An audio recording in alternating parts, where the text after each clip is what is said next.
ಯಾವುದಾದ್ರು ಪ್ರಚಲಿತದಲ್ಲಿ ಇರುವಂಥ ಒಂದು ಕಥೆನ ಆಯ್ಕೆ ಮಾಡ್ಕೋಬೇಕು ಅಂತ ಅನ್ನಿಸ್ತು. ಬ್ಲಾಕ್ ಬಿದ್ರೆ ಸಲೀಮಾ ಸಾಯ್ತಾನೆ, ವೈಟ್ ಬಿದ್ರೆ ವಿಷ್ಣು ಸಾಯ್ತಾನೆ.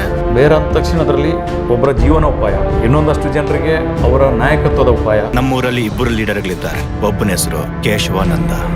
ಈ ಗೇಟ್ನ ಇನ್ನೊಬ್ಬ ಪಾಲಿಸಿದಾರ ಅಸಾದುಲ್ಲಾ. ಅಲ್ಲಿ ಫಸ್ಟ್ಗೆ ಕಣ್ಣಿಗೆ ಬೀಳೋದು ಅವ್ರ ಮನೆ ಅಂಗಳದಲ್ಲಿ 4 ದೇವರ ಕಂಬಗಳು. ನಾವು ಸತ್ರೆ ಈ ಕಂಬಗಳು 1000 ವರ್ಷ ಕಥೆ ಹೇಳುತ್ತವೆ. ದೀಪಕ್ ಬಂದ್ರೆ ಕಾಮಿಡಿ, ದೀಪಕ್ ಬಂದ್ರೆ ಕಾಮಿಡಿ. ಇಲ್ಲಿ ಅದಕ್ಕಿಂತ ಒಂದು ವಿಭಿನ್ನವಾದ ಒಬ್ಬ ಪಾತ್ರ. ಸಲೀಮನ ಎತ್ತಿಸ್ಬಿಡಿ.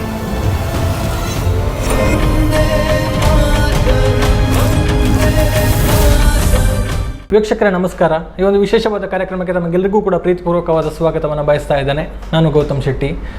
ಈಗ ನಮ್ಮ ಕನ್ನಡ ಚಿತ್ರರಂಗವನ್ನು ಗಮನಿಸಿದರೆ ಕರಾವಳಿಯ ಪ್ರತಿಭೆಗಳು ಚಿತ್ರರಂಗದಲ್ಲಿ ಹೊಸ ಸದ್ದನ್ನು ಮಾಡ್ತಾ ಇದ್ದಾರೆ. ಹೊಸ ಸಿನಿಮಾಗಳು ಕರಾವಳಿ ಪ್ರತಿಭೆಗಳ ಮೂಲಕ ಬರ್ತಾ ಇದೆ. ಮಾತ್ರವಲ್ಲ, ಈ ಒಂದು ತುಳುನಾಡಿನ ಸಂಸ್ಕೃತಿ ಏನಿದೆ ಅಥವಾ ಇಲ್ಲಿನ ಒಂದು ಆಚಾರ ವಿಚಾರಗಳೇನಿದೆ ಅದನ್ನು ಜಗತ್ತಿನ ಉದ್ದಕ್ಕೂ ತಲುಪಿಸುವಂಥ ಕೆಲಸಗಳು ಈ ಸಿನಿಮಾಗಳ ಮೂಲಕ ಆಗ್ತಾ ಇದೆ.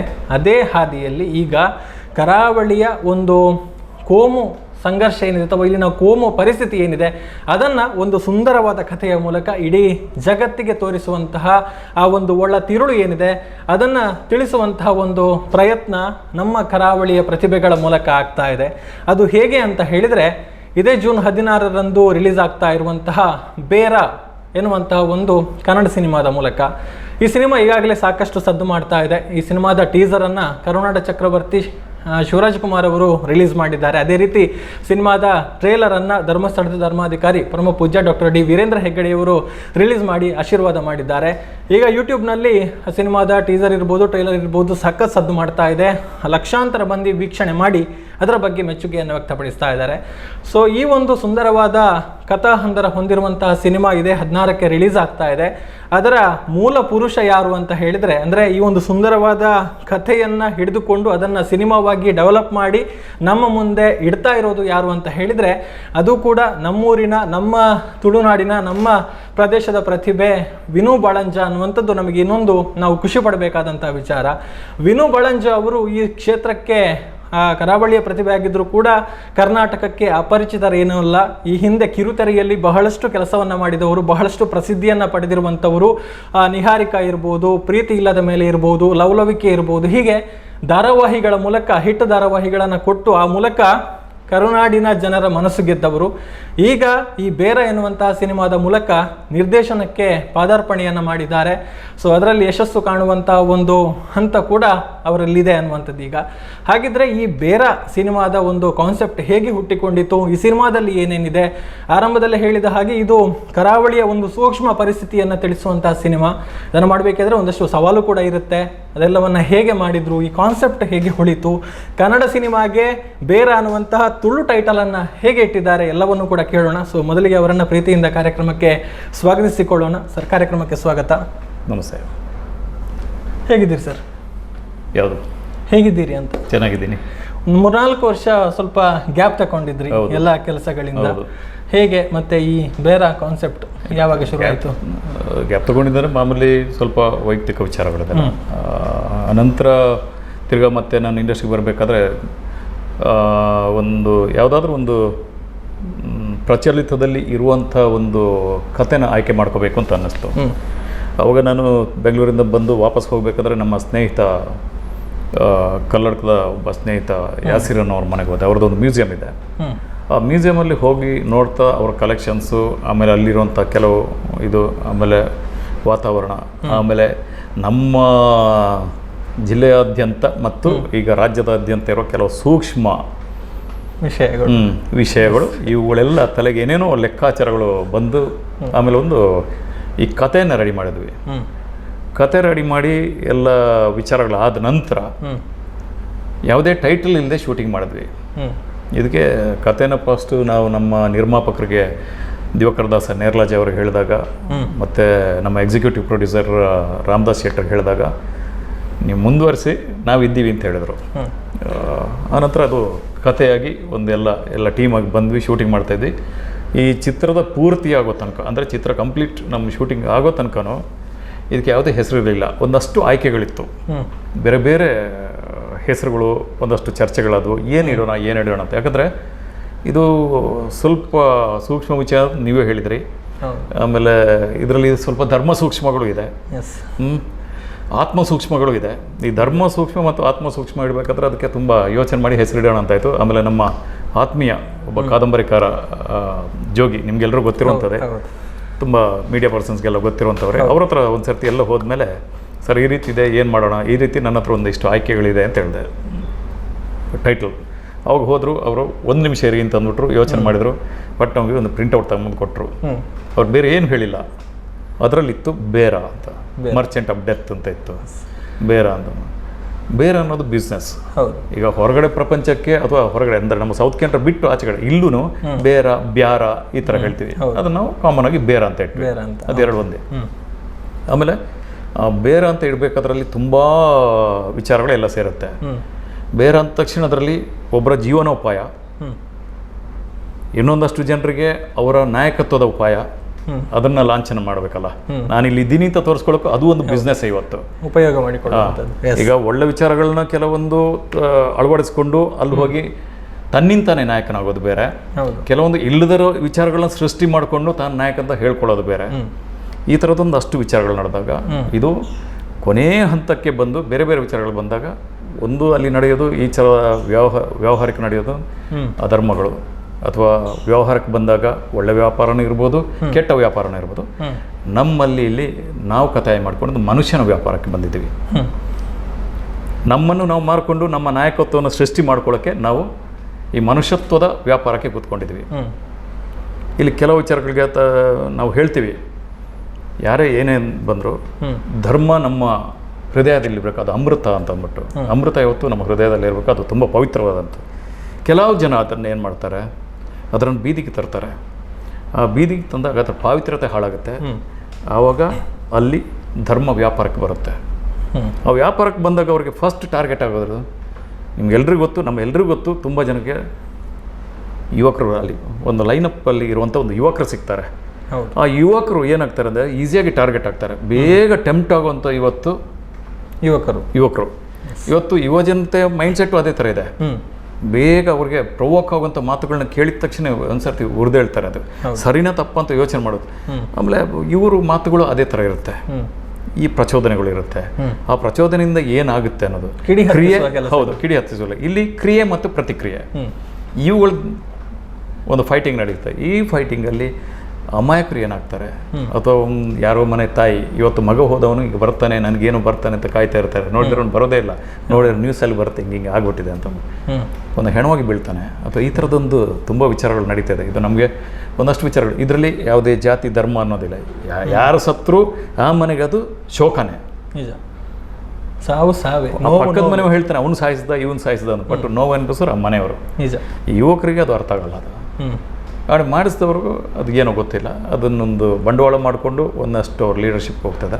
ಇದನ್ನೆಲ್ಲ ಯೋಚನೆ ಮಾಡಿಕೊಂಡು ಒಂದು ಕಥೆ ಇಟ್ಕೊಂಡು ಮಾಡಿದ್ದೀವಿ. ಅದೇ ಸ್ವಲ್ಪ ನೀವು ಹೇಳ್ದಂಗೆ ಸ್ವಲ್ಪ ಸೂಕ್ಷ್ಮ ವಿಚಾರಗಳು. ಹೌದು. ಆಮೇಲೆ ಒಂದು ಧೈರ್ಯ ಮಾಡಿದ್ದೀವಿ. ಖಂಡಿತ. ಅಂದರೆ ಒಂದು ಸ್ವಲ್ಪ ಚಾಲೆಂಜಸ್ ಬರುತ್ತೆ. ಇಂಥ ಸಬ್ಜೆಕ್ಟ್ ಒಂದು ಕಮರ್ಷಿಯಲ್ ಮೂವಿಯನ್ನು ನಾವು ಮಾಡಬೇಕು ಅಂತ ಅಂದಾಗ ಅದು ಜನಕ್ಕೆ ಮೊದಲು ರಿಸೀವ್ ಆಗಬೇಕು, ರೀಚ್ ಆಗಬೇಕು. ಆ ರೀಚ್ ಆಗೋದನ್ನು ಕೂಡ ಅಲ್ಲಿ ಕೂಡ ಒಂದಷ್ಟು ಸವಾಲುಗಳು ಹಾಗಿದ್ರೆ ಸ್ವಲ್ಪ ಹಿಂದೆ ಮುಂದೆ ನೋಡುವಂಥ ಒಂದು ಸನ್ನಿವೇಶಗಳಿರುತ್ತೆ. ಸೊ ನಿಮಗೆ ಆ ಸನ್ನಿವೇಶಗಳು ಚಾಲೆಂಜಸ್ ಬರಲಿಲ್ಲ? ಅಲ್ಲ, ಚಾಲೆಂಜಸ್ ಬರಲಿಲ್ಲ ಅಂದ್ರೆ ಈಗ ಕತೆ ಮಾಡಿದ್ದೀವಿ, ಸಿನಿಮಾ ಆಗಿದೆ. ಹೌದು, ಸಿನಿಮಾ ಆಗಿದೆ. ಚಾಲೆಂಜಸ್ ಬರಲ್ಲ ಅಂತ ಅಂದ್ಕೊಂಡಿದ್ದೀನಿ. ಗೊತ್ತಿಲ್ಲ ಈಗ ರಿಲೀಸ್ ಆದ ನಂತರ ಯಾವ ರೀತಿ ಆಗುತ್ತೆ ಅಂತ ಅಂದ್ಬಿಟ್ಟು. ಕೆಲವು ಸರ್ತಿ ಏನಾಗುತ್ತೆ, ಒಂದು ಒಳ್ಳೆ ವಿಚಾರಗಳನ್ನ ನಾವು ಹೇಳಬೇಕಾದ್ರೆ ಕೆಲವು ಸರ್ತಿ ಎಲ್ಲೋ ಇದನ್ನು ಫೇಸ್ ಮಾಡಲೇಬೇಕು. ಅದು ಪ್ರತಿಯೊಂದು ಕ್ಷೇತ್ರದಲ್ಲೂ ಇರುವಂಥದ್ದೇ. ಖಂಡಿತ. ಅದನ್ನು ನಾನು ಅಂತಲ್ಲ, ಎಲ್ಲರೂ ಫೇಸ್ ಮಾಡಬೇಕಾಗುತ್ತೆ. ಒಂದು ಸ್ವಲ್ಪ ಚಾಲೆಂಜಿಂಗ್ ಆಗಿ ಹೋದ್ರೇ ಅಲ್ಲಿ ಏನಾದರೂ ನಾವೊಂದು ಹೇಳೋದಕ್ಕಾಗುತ್ತೆ. ಅದು ಖಂಡಿತ. ಒಂದು ವಿಚಾರಕ್ಕೆ ಅಭಿನಂದಿಸಲೇಬೇಕು. ಅಂದರೆ ಕೆಲವರು ಇದನ್ನು ಒಂದು ಹೆಜ್ಜೆ ಮುಂದಿಡೋದಕ್ಕೆ ಭಯಪಡುವಂಥ ಒಂದು ಸನ್ನಿವೇಶದಲ್ಲಿ ಈಗ ಎಲ್ಲವನ್ನು ಮಾಡಿ ಈಗ ಸಿನಿಮಾ ರಿಲೀಸ್ ಆಗುವಂಥ ಒಂದು ಹಂತಕ್ಕೆ ಬಂದಿದೆ. ಸೊ ಅದನ್ನು ರಿಸೀವ್ ಮಾಡ್ತಾರೆ ಅನ್ನುವಂಥ ವಿಶ್ವಾಸ ಕೂಡ ಇದೆ. ಸೊ ಆ ಒಂದು ಧೈರ್ಯವನ್ನು ತೋರಿದ್ದಕ್ಕಾಗಿ ಅಥವಾ ಇಷ್ಟು ದೊಡ್ಡ ಒಂದು ಎಫರ್ಟನ್ನು ಹಾಕಿದ್ದಕ್ಕಾಗಿ ನಾವು ಒಂದು ಅಭಿನಂದನೆಯನ್ನು ಸಲ್ಲಿಸಲೇಬೇಕು ಅನ್ನೋಂಥದ್ದು ಈ ಒಂದು ವಿಚಾರಕ್ಕಾಗಿ. ಎಸ್, ಮತ್ತೆ ಹೇಗಾಯ್ತು ಸರ್? ಈಗ ಬಹುಶಃ ನಮ್ಮ ಊರಿನವರೇ ಪ್ರೊಡ್ಯೂಸರ್ ಆಗಿದ್ದಾರೆ. SLV ಬ್ಯಾನರ್ಸ್ ಮೂಲಕ ಪ್ರಥಮ ಒಂದು ಕಾಣಿಕೆ ಈ ಮೂಲಕ. ಹೌದು. ಸೊ ಪ್ರೊಡ್ಯೂಸರ್ನ ರೀಚ್ ಆದ್ರಿ, ಅವರ ರೆಸ್ಪಾನ್ಸ್ ಹೇಗಿತ್ತು? ಅಲ್ಲ, ಪ್ರೊಡ್ಯೂಸರ್ ರೀಚ್ ಆದಾಗ ಅವರು ನಿಮಗೆ ಧೈರ್ಯ ಇತ್ತು ಅಂದರೆ, ನಿಮಗೆ ಸಬ್ಜೆಕ್ಟ್ ಬಗ್ಗೆ ಗ್ಯಾರಂಟಿ ಇತ್ತು ಅಂದರೆ ನಿಮಗೋಸ್ಕರ ಮಾಡ್ತೀನಿ. ಅಂದರೆ ಈ ಸಿನಿಮಾ ಆಗಿದ್ದೇ ನನಗೋಸ್ಕರ, ಅಂದರೆ ಅವರು ಬಂಡವಾಳ ಹೊಡಿದೆ ನನಗೋಸ್ಕರ. ಸಿನಿಮಾ ಅನ್ನೋದಕ್ಕಿಂತ ಹೆಚ್ಚಾಗಿ ನನ್ನ ಅವರ ಆತ್ಮೀಯತೆ ಅದಕ್ಕೆ ಬೆಲೆ ಕಟ್ಟೋಕ್ಕಾಗಲ್ಲ. ಅದು ಖಂಡಿತ. ಅವ್ರು ಇಲ್ಲಿ ಏನು ಇನ್ವೆಸ್ಟ್ ಮಾಡಿದಾರ ಅದಕ್ಕಿಂತ ಜಾಸ್ತಿ ನಮ್ಮ ಮತ್ತು ಅವರ ಬಾಂಧವ್ಯ ಇದೆ. ಅಂದರೆ ಇದರಿಂದಾಗಿ ಅವ್ರಿಗೂ ಧಕ್ಕೆ ಆಗ್ಬಾರ್ದು, ನಮ್ಮ ಆ ವಿಚಾರಕ್ಕೂ ಧಕ್ಕೆ ಆಗ್ಬಾರ್ದು ಅನ್ನೋ ಅದು ತುಂಬ ಸೂಕ್ಷ್ಮ ವಿಚಾರಣೆ. ಇದೆಲ್ಲ ಲೆಕ್ಕಾಚಾರ ಹಾಕೊಂಡು ನೀವು ಮುಂದುವರಿಯಿರಿ ಅಂತ ಹೇಳ್ಬಿಟ್ಟು ಇದು ಮಾಡಿದ್ದಾರೆ. ಅದಕ್ಕೆ ಅವ್ರಿಗೆ ಖಂಡಿತವಾಗ್ಲೂ ನಾನು ಎಲ್ಲದಕ್ಕಿಂತ ಮುಂಚೆ ನಾನು ಅವ್ರಿಗೆ ಥ್ಯಾಂಕ್ಸ್ ಹೇಳಬೇಕು. ಅದು ಒಂದು ಮ್ಯೂಸಿಯಂನಲ್ಲಿ ಹುಟ್ಟಿಕೊಂಡಂತಹ ಕತೆ ಅನ್ನುವಂಥದ್ದು, ಅಲ್ಲೇ ನಿಮಗೆ ಥಾಟ್ಸ್ ಹೊಳೆದದ್ದು. ಹೌದು. ಏನಲ್ಲಿ ನಿಮ್ಮ ಟ್ರಿಗರ್ ಮಾಡಿದ್ದು, ಯಾವ ವಸ್ತುಗಳನ್ನು ನೋಡಿದ್ರಿ ಅಂತ? ಒಂದಷ್ಟು ವಸ್ತುಗಳನ್ನ ಸಿಂಪಲ್ ಒಂದು 194 ದೇಶದ ಆಂಟಿಕ್ ಕಾಯಿನ್ಸ್ ಇದೆ. ಓಕೆ. ಅದೊಂದು ಯೂನಿವರ್ಸಿಟಿದಾಗೆ ಅದು. ಅಲ್ಲಿ ನಮಗೆ ಇಡೀ ಪ್ರಪಂಚದ ಹಿಸ್ಟ್ರಿ ತಿಳ್ಕೊಳ್ಳೋಷ್ಟು ವಿಚಾರಗಳಿದೆ. ಆದರೆ ಇನ್ನೊಬ್ಬ ಯಾವನೋ ಹೋದಾಗ ಅವನಿಗೆ ಆ ಹಿಸ್ಟ್ರಿ ಬೇಡ ಅನ್ನೋನಿಗೆ ಅಲ್ಲಿ ಫಸ್ಟ್ಗೆ ಕಣ್ಣಿಗೆ ಬೀಳೋದು ಅವ್ರ ಮನೆ ಅಂಗಳದಲ್ಲಿ 4 ದೇವರ ಕಂಬಗಳು. ಓಕೆ. ಈಗ ಏನಾದರೂ ಒಂದು ನೆಪ ಹುಡುಕ್ಬೇಕು ಅನ್ನೋನಿಗೆ ಏನಾದ್ರು ಬೇಕಿದ್ರೆ ಅವ್ರ ಕಂಬಗಳು ಬಿಡ್ಬೋದು. ಅಲ್ಲಿಂದ ಈ ಯೋಚನೆಗಳು ಬಂತು.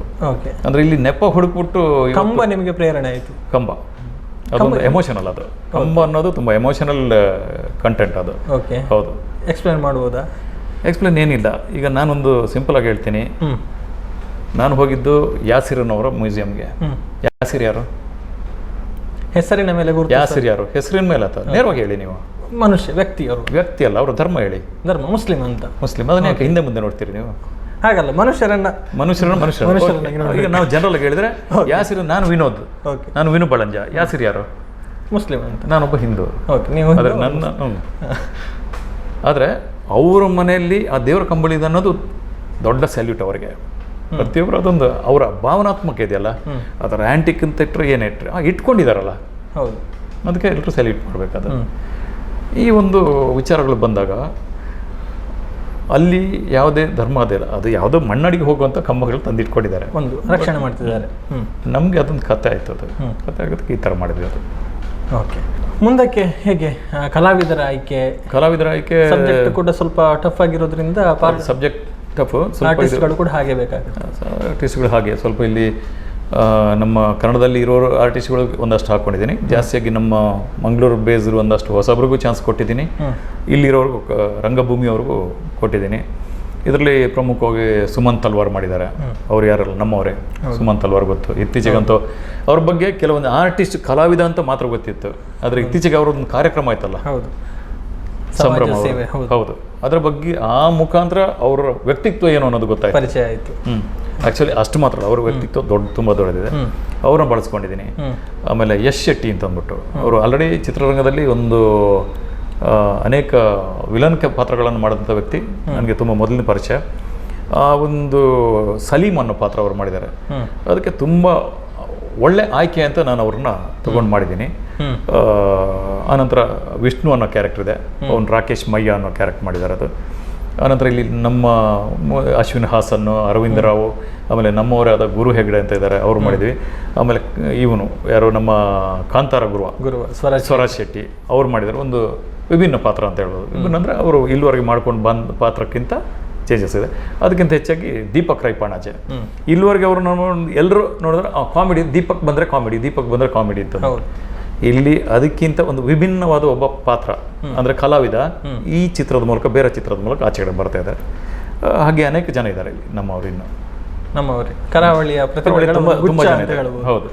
ಓಕೆ. ಈಗ ಸಾಂಗ್ಸ್ಗಳ ವಿಚಾರಕ್ಕೆ ಬಂದರೆ, ಸಾಂಗ್ಸ್ ಎಲ್ಲ ಇದೆಯಾ? ಇಲ್ಲ, ಇದು ಸಾಂಗ್ಸ್ ಬೇಸ್ಡ್ ಸಿನಿಮಾ ಅಲ್ಲ. ಆಮೇಲೆ ಇದರಲ್ಲಿ ಸಾಂಗ್ ನನಗೆ ತುಂಬ ಅವಶ್ಯಕ ಅಂತ ಅನಿಸಿಲ್ಲ. ಒಂದು ಬಿಟ್ ಸಾಂಗಲ್ಲಿ ಬರುತ್ತೆ. ಅದು ಬಿಟ್ಟರೆ ನಾವು ಸೋಷಿಯಲ್ ಮೀಡಿಯಾಗೆ ಆಮೇಲೆ ಒಂದು ಥೀಮ್ ಸಾಂಗ್ ಮಾಡಿದ್ವಿ. ನಮ್ಮ ಇಡೀ ಸಿನಿಮಾ ಬಗ್ಗೆ ತುಂಬ ಆ ಮ್ಯೂಸಿಕ್ ತುಂಬ ಮೀನಿಂಗ್ಫುಲ್ ಆಗಿದೆ. ಬರೆದವರು ನಾಗೇಂದ್ರ ಪ್ರಸಾದ್ ಅಂತ, ತುಂಬ ಮೀನಿಂಗ್ಫುಲ್ ಆಗಿದೆ. ಆಮೇಲೆ ಅದಕ್ಕೆ ಅಷ್ಟೇ ಒಂದು ಅದ್ಭುತವಾಗಿ ಮ್ಯೂಸಿಕ್ ಕೊಟ್ಟವರು ನಮ್ಮ ಮಣಿಕಾಂತ್ ಕದ್ರಿ, ಅವರು ನಮ್ಮ ಮಂಗಳೂರವರೇ. ಹೌದು. ಆಮೇಲೆ ಹುಡುಕೋದಕ್ಕೆ ಹೋದರೆ ನಿಮಗೆ ಕೆಲವರು ಮಾತ್ರ ಬೇರೆ, ಅದು ಬಿಟ್ಟರೆ ಇಲ್ಲಿಯವ್ರನ್ನೇ ಜಾಸ್ತಿ ಬಳಸ್ಕೊಂಡಿದ್ದಾರೆ. ಅದು ನನಗೆ ಆಸೆನೇ ಇತ್ತು, ನಮ್ಮವರನ್ನೇ ಬಳಸ್ಕೊಂಡು ಮಾಡಬೇಕು ಅಂತ. ಜೊತೆಗೆ ಸ್ವಲ್ಪ ಮಾರ್ಕೆಟಿಂಗು ಬೇಕಲ್ಲ, ಹರ್ಷಿಕಾ ಪೂರ್ಣಜ ಅವರಿವ್ರನ್ನೆಲ್ಲ ಹಾಕೊಂಡು. ಸೊ ಬ್ಯಾಕ್ಗ್ರೌಂಡ್ ಸ್ಕೋರ್ ಕೂಡ ಅಷ್ಟು ಚೆನ್ನಾಗಿ ಬಂದಿರುತ್ತೆ ಅನ್ನೋಂಥ ಒಂದು ಫೈನಲ್ ಏನು ಚೆನ್ನಾಗಿ ಬಂದಿದೆ ಏನಿಲ್ಲ ಅಂತ ನಾವು ಮಾಡೋದು ಬೇರೆ. ಫೈನಲ್ ಸ್ಕ್ರೀನಲ್ಲಿ ನೋಡ್ಬೋದು ಅದೆಲ್ಲ ನಿರ್ಧಾರ ಮಾಡೋದು ಜಡ್ಜಸ್. ಇದು ಅವತ್ತು ಯಾರು ಥಿಯೇಟ್ರಿಗೆ ಬರ್ತಾರೆ ಅವ್ರು ಏನು ಮಾರ್ಕ್ ಕೊಡ್ತಾರೆ ಅಥವಾ ಏನು ತೀರ್ಮಾನ ಮಾಡ್ತಾರೆ ಅದು ಫೈನಲ್ ನಮ್ಮ ಹಣೆ ಬರ. ಜಡ್ಜ್ಗಳು ಅಂತ. ಹೌದು. ಓಕೆ, ಈಗ ಆಲ್ಮೋಸ್ಟ್ ಕಲ್ಲಡ್ಕದ ಸುತ್ತಮುತ್ತವೇ ಶೂಟಿಂಗ್ ಆಗಿದೆ. ಹೌದು, ಕಲ್ಲಡ್ಕ ಆಗಿದೆ, ಬೆಳ್ತಂಗಡಿ ಆಗಿದೆ, ಸ್ವಲ್ಪ ಬೆಂಗಳೂರಲ್ಲೂ ಆಗಿದೆ. ಹಾಗೆ ಶೂಟಿಂಗ್ ಪ್ರೊಸೆಸ್ ಅನ್ನು ಹಾಗೆ ಮುಗಿಸಿದ್ರಿ. ಸೊ ನಿಮ್ಮ ಒಂದು ಎಕ್ಸ್ಪೀರಿಯನ್ಸ್ ಹೇಳೋದಿದ್ರೆ ಕಿರುತೆರೆಯಿಂದ ಬೆಳ್ಳಿತೆರೆ, ನಿಮ್ಮ ಒಂದು ಎಕ್ಸ್ಪೀರಿಯನ್ಸ್, ಅಲ್ಲಿನ ನಿರ್ದೇಶನ ಮತ್ತೆ ಈಗ ಸಿನಿಮಾ ನಿರ್ದೇಶನ, ನಿಮ್ಮ ಒಂದು ಎಕ್ಸ್ಪೀರಿಯನ್ಸ್ ಹೇಗಿತ್ತು? ಏನಾದರೂ ಬದಲಾವಣೆಗಳು? ಖಂಡಿತ ಬದಲಾವಣೆ ಇದೆ. ಇದು ಸಿನಿಮಾ ಕ್ಷೇತ್ರಕ್ಕೆ ಬಂದಾಗ ಸಿನಿಮಾ ಫೀಲ್ ಆಗುತ್ತೆ, ಅಲ್ಲಿ ಹೋದಾಗ ಅಲ್ಲಿ. ಈಗ ಸೀರಿಯಲ್ಲು, ಧಾರಾವಾಹಿಗಳು ಮತ್ತು ಇದನ್ನ ಮೇಕಿಂಗು ಚೇಂಜ್ ಇರುತ್ತೆ, ನಾವು ಸ್ಟೋರಿ ಟೆಲ್ಲಿಂಗು ಇದು ಚೇಂಜಸ್ ಇರುತ್ತೆ, ತುಂಬ ಬದಲಾವಣೆ ಇದೆ. ಯಾಕಂದ್ರೆ ಅಲ್ಲಿ ನಾವು 100 ಎಪಿಸೋಡ್ ಏನು ಹೇಳ್ತೀವ, ಇಲ್ಲಿ ಅದನ್ನು ಮಿನಿಮಮ್ ನಾವು ಒಂದು 15 ಮಿನಿಟ್ಸಲ್ಲಿ 10 ಮಿನಿಟ್ಸಲ್ಲಿ ಹೇಳ್ಬಿಡ್ಬೇಕು ಅಲ್ಲಿ, ಅಥವಾ ಅರ್ಧ ಗಂಟೆಯಲ್ಲಿ ಮ್ಯಾಕ್ಸಿಮಮ್ ಹೇಳ್ಬಿಡಬೇಕು. ಈ ಡಿಫ್ರೆನ್ಸ್ ಮೇಕಿಂಗು ಚೇಂಜಸ್ ಆಗುತ್ತೆ, ಸ್ಕ್ರೀನ್ ಪ್ಲೇನು ತುಂಬ ಚೇಂಜಸ್ ಆಗುತ್ತೆ. ಓಕೆ, ನಿಮಗೆ ಇದರಲ್ಲಿ ಈಗ ಚಾಲೆಂಜ್ ಅಂತ ಅನಿಸಿದ್ದೆ ಏನೋ ಒಂದು ಇನ್ಸಿಡೆಂಟ್ಸ್ ಇದೆಯಾ ಅಥವಾ ಏನಾದರೂ ಘಟನೆ? ಇಲ್ಲ, ಚಾಲೆಂಜ್ ಅಂತ ಏನು ಆ ಥರ ಅನ್ಸಲ್ಲ. ಒಂದು ಒಳ್ಳೆ ಸಬ್ಜೆಕ್ಟ್ ಕೊಡಬೇಕನ್ನೋದೇ ಚಾಲೆಂಜ್ ಇತ್ತು.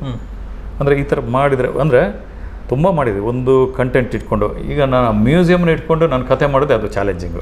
ಹೌದು.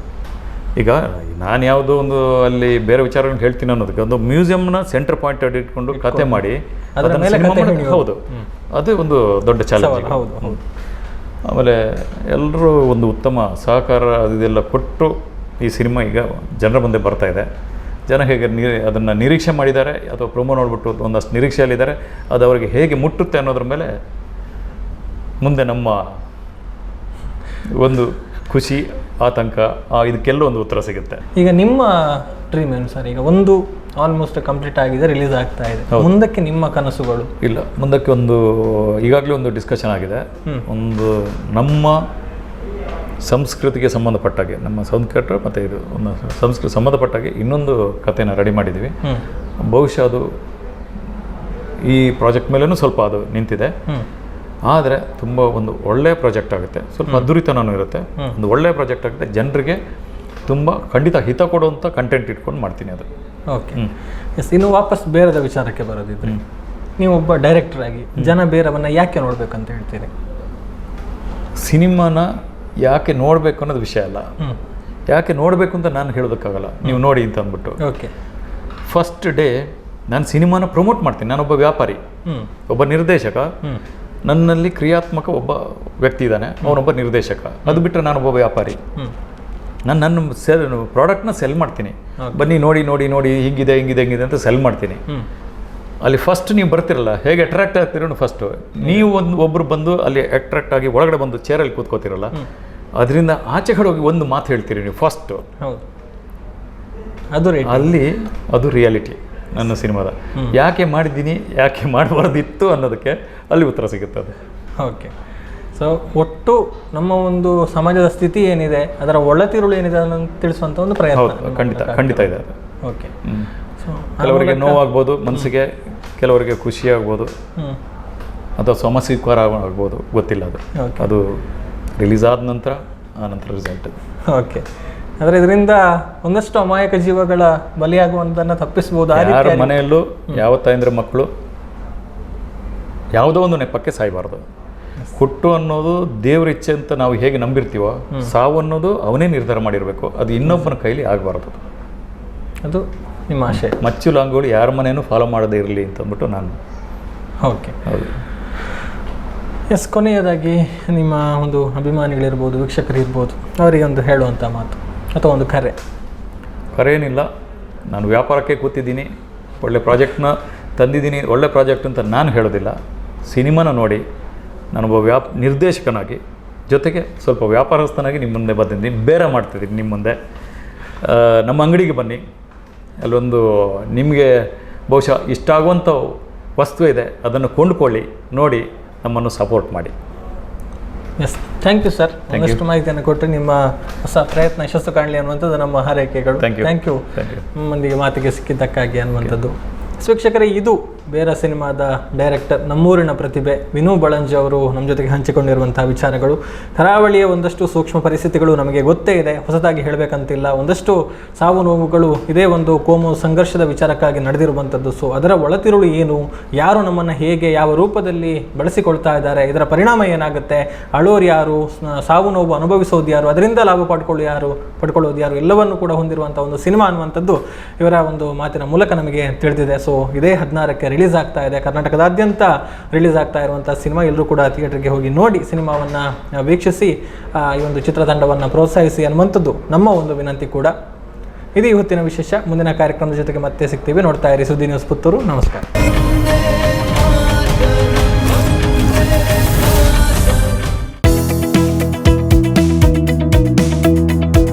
ಒಂದೇ ಸೂರಿನಡಿ ಅಭೂತಪೂರ್ವ ಬಟ್ಟೆಗಳ ಭಂಡಾರ.